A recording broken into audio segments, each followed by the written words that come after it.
Hola hermanos de la comunidad cristiana de Tuxtla, quiero compartir con ustedes la siguiente reflexión.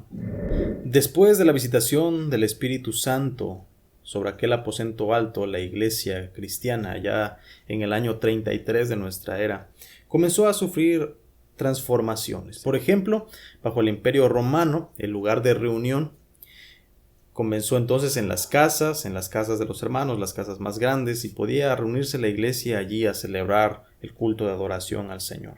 Pero con el tiempo la situación cambió. Cambió y la iglesia comenzó a ser perseguida. Y ahora ya no podían reunirse en los hogares. Empezaron entonces a utilizar las catacumbas. Básicamente eran cementerios. Pero con el tiempo la situación volvió a cambiar.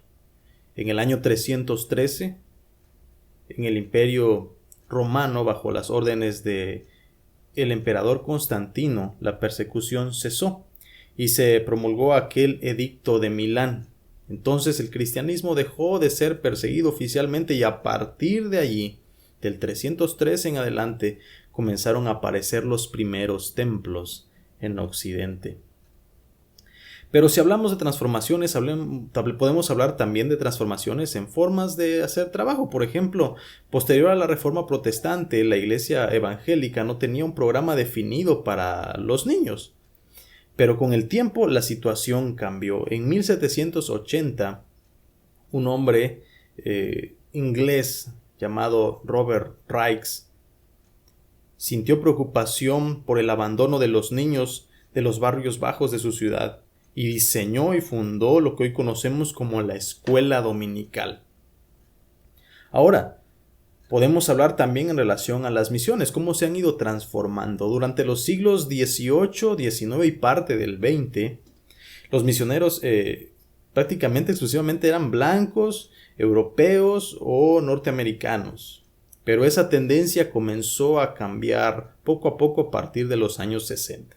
Comenzó entonces una fuerza de misioneros domésticos, de misioneros locales, que tenían otro tono de piel y una cultura diferente a la anglosajona.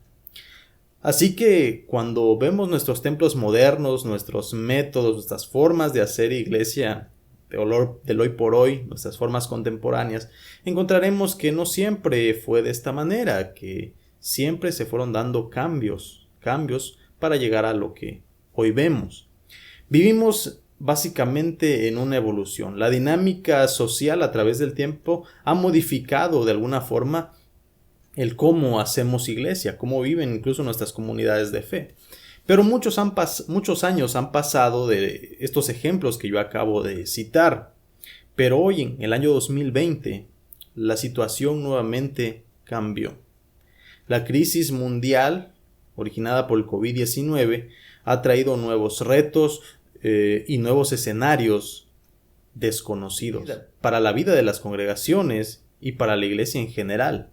Son todo un reto. De un momento a otro, las congregaciones cristianas fueron obligadas a cerrar sus puertas y de momento aquello que se veía solamente a lo lejos del horizonte, que eran los cultos en línea, la migración hacia lo digital, se convirtieron en una realidad. Y no solamente una realidad, empezó a ser tendencia y ahora es la regla prácticamente. Meses han pasado y las congregaciones comenzaron a abrir, pero no toda la membresía puede asistir, o en el peor de los casos, no toda la membresía quiere hacerlo. Nuestros niños, nuestros ancianos y personas con una salud vulnerable no pueden regresar aún. Se extrañan entonces los convivios, las fiestas, la coinonía de los hermanos en el momento de la adoración. Y todo esto parece tristemente verse muy de lejos. Pero hermanos, esta nueva normalidad nos obliga como líderes a no ignorar el entorno, a hacernos ciegos. Realmente es posible que con esta nueva normalidad las formas, los métodos, incluso los lugares en los cuales hacemos iglesia, nuestras actividades cambien en pro de adaptarnos ahora a esta realidad, a esta nueva normalidad. Entonces, no será raro encontrar un filtro sanitario, quizá no podernos dar un estrechón de manos y abrazarnos con un abrazo fraterno. Quizá entonces estas actividades con el tiempo serán más reducidas, en menos tiempo, con menos personas. Realmente traerá cambios, sin duda. Y esto, pues bueno, es necesario decirlo, no es exclusivo para las congregaciones solamente, es en general. Básicamente, bueno, personalmente yo confieso que no me gusta este mundo post-COVID-19 con tantas restricciones, con tantas reglamentaciones que hay ahora. Entonces, realmente no es muy agradable, pero está de más decir que esto es lo que hay hoy por hoy, es lo que hay ahora.